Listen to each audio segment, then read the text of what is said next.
c'est une vraie misère.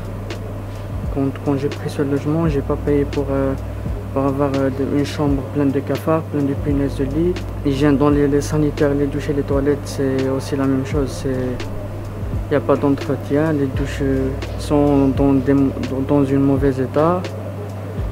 Et en plus, avec ce confinement, dans une petite chambre, une chambre de 9 mètres carrés, et on ne se sent pas à l'aise.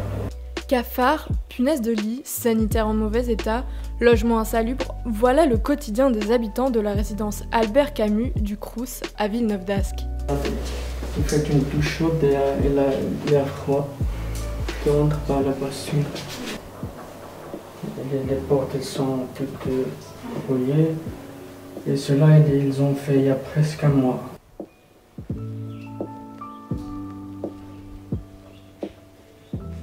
C'est assez terrible. C'est assez terrible parce que, en fait, avant, j'étais à la résidence Gallois, là, qui est juste à la Cité Scientifique, et il y avait plein de cafards, énormément de cafards, et à chaque fois quand on traite les chambres, on les désinfecte, ça reste uniquement 2 semaines et ça retourne de nouveau. Bon, ici à Camus, c'est à peu près la même chose, mais j'avoue que c'est moins pire. Mais ici, il y a aussi les punaises de lit. C'est épuisant. Moralement, c'est épuisant. Donc, vous imaginez, vous levez le matin et vous vous retrouvez avec des piqûres partout dans votre corps et tout. C'est embêtant, quoi. Voilà. Et même, des fois, je me sens humilié en quelque sorte, moi et mes voisins, parce qu'on nous traite, je sais pas comment, mais on nous déshumanise. Le député Alain Brunel s'est rendu dans cette résidence la semaine dernière afin d'alerter le Crous et la ministre de l'Éducation supérieure. Nous l'avons rencontré après une réunion au Crous de Lille avec une délégation étudiante.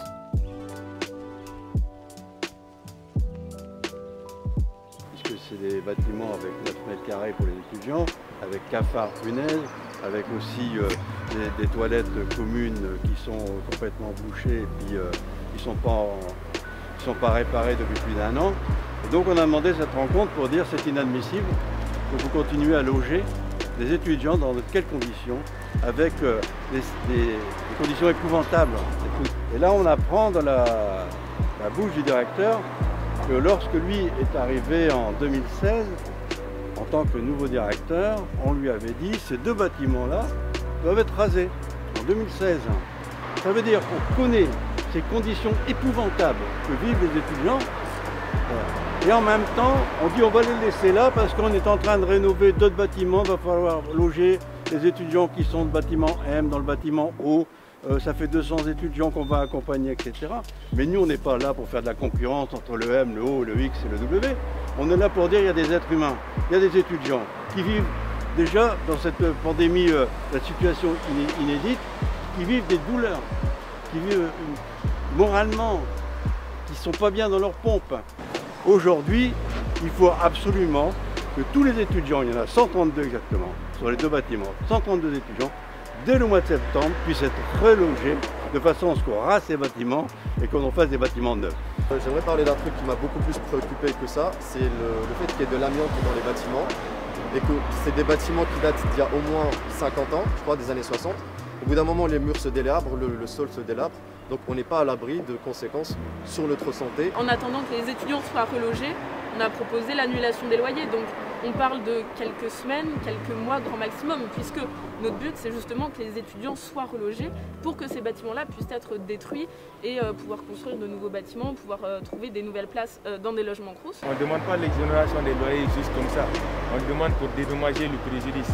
Et en plus de ça, il faut savoir qu'il y a des étudiants qui doivent payer le loyer. Donc souvent, il y a certains qui sautent 1 voire 2 repas pour pouvoir, on va dire, payer leur loyer. Et actuellement, depuis 1 an, avec la crise sanitaire, on va dire les étudiants, même les personnes, on va dire, on passe la majorité de notre journée dans la chambre. Il y a le mal logement, mais il y a aussi l'échec scolaire. Et par exemple, quand vous êtes dans des genres de chambres comme ça, vous avez l'échec qui est assuré. En attendant une prochaine réunion en juin, les étudiants de ces 2 bâtiments sont contraints de vivre dans ces conditions jusqu'à un futur relogement en septembre.